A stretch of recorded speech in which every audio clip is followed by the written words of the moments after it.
Hello my dear learners, welcome back to my channel. तो आज हम डिस्कस करेंगे पीरियोडिक टेबल का लेक्चर 2, जिसमें हम मेटल्स, नॉन मेटल्स और मेटलॉइड्स के बारे में डिस्कस करेंगे। So first of all, what is metal? Generally group S block elements are the metals. The metal are characterized by their nature of freely giving up the electrons. Metals जो होते हैं वो अपने electron को donate करते हैं and from shining. और जो मेटल की पहचान होती है कैसे होती है, मेटल जो होते हैं वो शाइनिंग होते हैं, लस्टर होते हैं। Metals comprises more than 78% of all known elements and appear on the left hand side of the periodic table. अभी मैंने बताया जनरली एस ब्लॉक में होते हैं, तो एस ब्लॉक कहाँ होता है? Left hand side. Metal are usually solid at room temperature except mercury and gallium. There are two elements, mercury and gallium. They are exception because they are not solid at room temperature.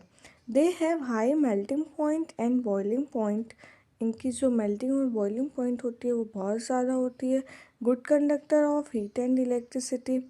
Oxide of metals are generally basic in nature. और इनकी जो oxide form होती है वो क्या होती है? Basic होती है नेचर में।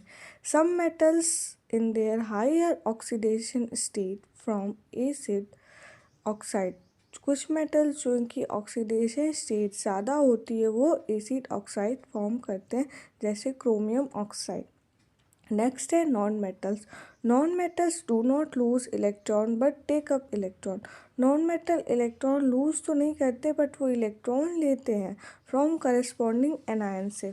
Non metal are located at the right hand side on the periodic table. Non metal side periodic table में पी ब्लॉक एलिमेंट्स में जनरली होते हैं। Non metals are usually solid, liquid और गैसेस एट रूम टेम्परेचर।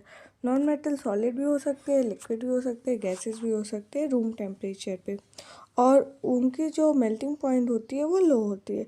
ये poor conductor होते हैं heat and electricity. और oxide of non metals, जो ऑक्साइड होती है नॉन मेटल्स की, वो क्या होती है? एसिडिक होती है नेचर में। Now next metalloids. मेटलॉइड्स को सेमी मेटल भी कहते हैं। क्यों? क्योंकि पेरियोडिक टेबल में नॉन मेटेलिक कैरेक्टर इंक्रीज हो जाती है जब हम मूव करते हैं लेफ़्ट से राइट की तरफ, मतलब एस ब्लॉक से पी ब्लॉक की तरफ। और it has found that some elements which lie border of the metallic and non metallic behaviour possess properties and character of. जो उसके बॉर्डर पे बिहेव करते हैं वो बिहेव करते हैं as a metalloids. Okay, metal and non metal दोनों character होते हैं, उसको मेटलॉइड्स कहते हैं। These are called semi elements. इसको सेमी मेटल्स भी कहते हैं और मेटलॉइड्स भी कहते हैं। जैसे मेटलॉइड्स को कंप्राइज किया गया कुछ एलिमेंट्स में boron, silicon, germanium, arsenic, antimony and tellurium. ये सब क्या है? Metalloids. Oxide of metalloids generally amphoteric in nature. और ये क्या होता है? एम्फोटेरिक होते हैं नेचर में। एनीवन कैन कमेंट सेक्शन में कोई मुझे बता देगा एम्फोटेरिक क्या होता है? अगर नहीं आता है तो मैं पिन कर दूँगी। ओके, नाउ कुछ ऐसे भी एलिमेंट्स होते हैं जिनको टिपिकल एलिमेंट्स कहा जाता है। These period third period elements are called typical element. जो थर्ड पीरियड के एलिमेंट्स होते हैं उनको टिपिकल एलिमेंट कहते हैं, जैसे sodium, magnesium, aluminium, silicon, phosphorus, sulphur and chlorine. क्यों? The properties of all elements belonging to the group resemble the properties of the corresponding typical element of the group। मतलब इनकी जो जनरल प्रॉपर्टीज़ होती है, जैसे एल्केली मेटल हैं, उन्हें हम क्या कह सकते हैं? प्रेडिक्ट कर सकते हैं सोडियम से। लेकिन जो लिथियम है वो क्या है? फर्स्ट मेंबर है ग्रुप का। नेक्स्ट क्या है? The properties of element of the second period differ in the many respect belonging by the same group due to smaller atomic size। क्यों डिफ़र करती है properties of element second period की दूसरे group से? क्योंकि जो एटॉमिक साइज होती है वो छोटी होती है थर्ड पीरियड के, और उसमें जो है डी ऑर्बिटल्स क्या होते हैं? वैकेंट होते हैं, means absence of D orbitals. Now कुछ डायगोनल रिलेशनशिप है. कुछ elements, some elements of certain groups of second period resemblance much in properties with the elements of third period of next group, that is of the second and third period diagonal related in properties. मतलब कुछ elements ऐसे हैं जिनकी diagonal properties means diagonal properties क्या करती है, एक दूसरे से रिलेट करती है. इसी फिनोमिनन को हम कहते हैं डायगोनल रिलेशनशिप. जैसे द सिमिलरिटी बिटवीन लिथियम और magnesium, first member of group 1 और सेकेंड एलिमेंट ऑफ ग्रुप 2, इन दोनों की प्रॉपर्टीज़ क्या होती है, सिमिलर होती है. मतलब दोनों की प्रॉपर्टी एक दूसरे से मैच करती है. इसी को क्या कहते हैं, डायगोनल रिलेशनशिप. आया समझ में डायगोनल रिलेशनशिप क्या होता है. Diagonal relationship exist between other pair of element. ये और भी पेयर्स में एलिमेंट करता है, और भी एलिमेंट्स में पेयर करता है. जैसे beryllium, aluminium, boron and silicon. ऐसे लिथियम और मैग्नीशियम की प्रॉपर्टी मैच होती है, बेरिलियम एल्यूमिनियम की प्रॉपर्टी मैच होती है, और बोरोन और सिलिकॉन की. कुछ एलिमेंट्स सेकंड पीरियड के हैं और कुछ एलिमेंट्स थर्ड पीरियड के. और डायगोनली क्या है, इनकी प्रॉपर्टीज़ एक दूसरे से मैच हो रही है. नेक्स्ट है diagonal relationship arises because. Diagonal relationship आया क्यों, on descending a group the atom and ion increases in size. जब हम डिसेंडिंग ऑर्डर की तरफ ग्रुप में चलते हैं तो एटम्स और आयन्स की साइज़ क्या होती है, बढ़ जाती है. On moving from left to right, जब हम लेफ़्ट से राइट की तरफ जाते हैं तो पीरियोडिक टेबल में साइज़ क्या होती है, डिक्रीज करती है.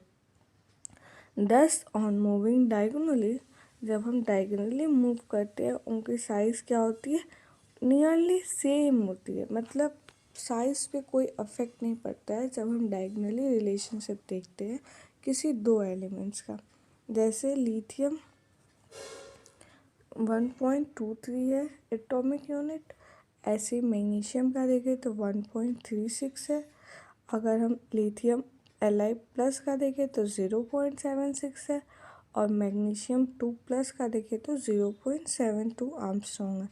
इट मीन्स कि ज़्यादा डिफर नहीं कर रही है उनकी वैल्यू. आप ध्यान से देखिए, उनकी वैल्यू में ज़्यादा डिफरेंस नहीं आ रहा है. ठीक है. अगर कोई भी आपको डाउट से यहाँ पे नहीं समझ आई मेरी बात तो आप मुझे कमेंट सेक्शन में बता सकते हैं, मैं आपके डाउट को क्लियर कर दूँगी. बट हाँ, ये बहुत ही हेल्पफुल लेक्चर है. Okay. It is sometimes suggested that diagonal relationship arises because of diagonal similarity in electronegativity value. कुछ टाइम ऐसा भी होता है क्योंकि डायगोनल सिमिलरिटी क्यों हो रही है, उनकी इलेक्ट्रोनेगेटिविटी वैल्यू की वजह से. मीन्स अगर आप नए हैं तो मेरे चैनल को सब्सक्राइब कर दीजिएगा. जैसे लिथियम की इलेक्ट्रोनेगेटिविटी वैल्यू अगर हम देखें तो कितनी होती है, 1.0, मैग्नीशियम की 1.2, बेरिलियम की 1.5, एल्यूमिनियम की 1.5, बोरॉन की 2.0 और सिलिकॉन के 1.8. बेरिलियम और एल्यूमिनियम डायगोनल रिलेशनशिप शो करते हैं, हम पीछे स्लाइड पे डिस्कस किया. तो in this case size are not so close, उनके साइज बहुत ही क्लोज नहीं है. लेकिन अगर हम देखें बेरिलियम 2 प्लस का क्या है, 0.45 आंगस्ट्रॉम है, और एल्यूमिनियम का क्या है, 0.535 आंगस्ट्रॉम. But the charge per unit area is nearly same. But उनका जो चार्ज है पर यूनिट एरिया वो सेम है. तो बेरिलियम पे 2 प्लस चार्ज है 2.36 और एल्यूमिनियम पे 2.50. तो इनके भी चार्जेस क्या है, 2 प्लस एंड 3 प्लस रेस्पेक्टिवली. और अगर हमें चार्ज निकालना है पर यूनिट एरिया तो हम कैसे निकालते हैं, आयनिक charge upon 4/3 by ionic radius. Ionic charge और आयनिक रेडियस दोनों की वैल्यू लेके हम उसका चार्ज निकालते हैं कि पर यूनिट एरिया कितना चार्ज अगर कर रहा है. Similarities between properties of lithium magnesium are as follow. अब मैं देखूंगी कि लिथियम और मैग्नीशियम की जो प्रॉपर्टीज़ है उसमें क्या सिमिलरिटीज़ हैं। तो lithium and magnesium react directly with nitrogen to form lithium nitride. अगर रिएक्शन देखें तो लिथियम क्या है और मैग्नीशियम क्या है, दोनों डायरेक्टली रिएक्ट करते हैं नाइट्रोजन से और क्या फॉर्म करते हैं, लिथियम नाइट्राइड और magnesium nitride. Whereas other alkali metals of 1A group does not form nitride. और बाकी जो फर्स्ट ए ग्रुप के एलिमेंट्स हैं या एल्कली मेटल्स हैं ये रिएक्शन शो नहीं करते, मीन्स ये नाइट्राइड का फॉर्मेशन नहीं करते हैं। ठीक है, कोई डाउट्स? नेक्स्ट क्या है, fluoride carbonate and phosphate of lithium magnesium are insoluble in water, whereas these compounds of other alkali metals are soluble. जैसे फ्लोराइड कार्बोनेट है या फिर फॉस्फेट है, ये सब क्या है, लिथियम मैग्नीशियम के साथ इनसॉल्युबल है वाटर में। और ये कंपाउंड क्या है, और जो अदर मेटल हैं ग्रुप 1A के, ये सब क्या है, सॉल्युबल है फ्लोराइड कार्बोनेट और फॉस्फेट के साथ। नेक्स्ट है lithium and magnesium both are hard metals. Lithium और मैग्नीशियम क्या है, हार्ड मेटल्स है। Whereas other metals of 1A group are soft.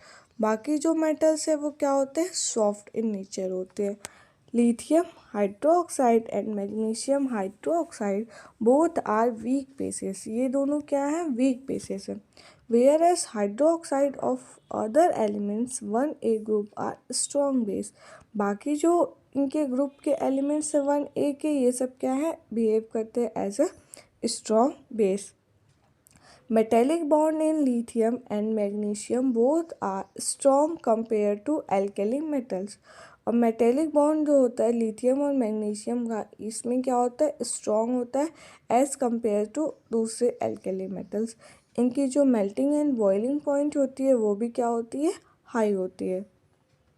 Bye thermal disintegration of lithium nitro oxide and magnesium nitro oxide, ये क्या form करते हैं, जब इनके थर्मल डिसइंटीग्रेशन होता है तो हमें क्या मिलता है, नाइट्रो ऑक्साइड से हमें लिथियम ऑक्साइड और मैग्नीशियम ऑक्साइड मिलता है। नेक्स्ट क्या है, thermal stability of lithium carbon Li2CO3 और MgCO3, इन दोनों का क्या है, थर्मल स्टेबिलिटी लेस है एज कंपेयर टू अदर एल्केविटी, और ये CO2 गैस इजली लाइब्रेट करते हैं। Similarly beryllium shows similarity to aluminium of third A group compare to other. अब बेरिलियम भी शो करता है properties similar to aluminium, means क्योंकि इन दोनों का भी डायगोनल रिलेशनशिप है तो इनकी भी प्रॉपर्टीज़ एक दूसरे से सिमिलर करती है, जैसे थर्ड ए ग्रुप के। और बाकी जो एलिमेंट्स हैं सेकेंड ए ग्रुप के, वो क्या फॉलो करते हैं, These both elements do not provide color to Bunsen burner। अगर हम इनको हीट पे रखें तो ये कलर नहीं देते।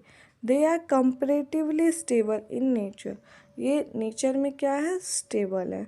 Both are insoluble in NH3, और ये अमोनिया में क्या है, इनसॉल्युबल है और इसलिए ये फॉर्म ब्लू कलर का सॉल्यूशन फॉर्म नहीं करते। There is no tendency of making peroxide, और ये पर ऑक्साइड भी नहीं बना सकते। And superoxide reducing power is very less, और इनकी जो रिड्यूसिंग पावर होती है वो बहुत कम होती है और low value standard electron potential होती है in the form of oxidation potential.